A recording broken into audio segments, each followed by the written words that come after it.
C'est des partenariats avec les partenaires sociaux, les informer de tout ce qui est évolution réglementaire, juridique. Dernièrement, il y a le 100% santé, il y a la fusion Agirc-Arrco qui a des conséquences sur les contrats obligatoires.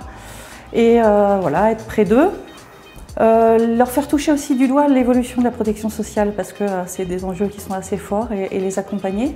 Et puis inversement aussi, être à l'écoute des entreprises, écouter leurs attentes, leurs besoins et faire remonter à ma direction ces informations pour pourquoi pas améliorer nos services ou en tout cas les rendre de plus en plus innovants. Ça fait pas mal de kilomètres. La moyenne des chargés de relations partenaires, c'est à peu près 70 000 km à l'année. La notion d'accompagner l'adhérent, on va dire de manière globale, et c'est pas juste des mots sur du papier glacé.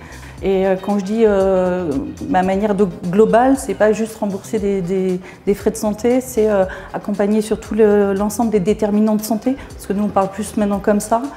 Ça va à travers le logement social. On a une filiale dans le groupe VIF qui s'appelle Arcade. On voit que la partie haute de l'iceberg dans les contrats de santé, alors qu'il y a vraiment une masse de services au sein du groupe qui sont très intéressants.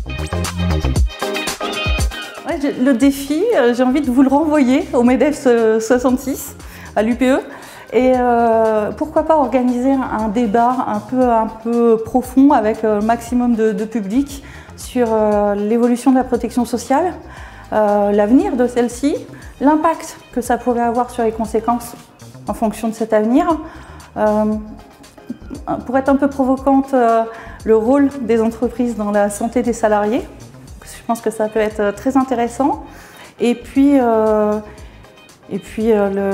les perspectives économiques, parce que je pense qu'il y a un lien entre les perspectives économiques des entreprises et la santé des salariés.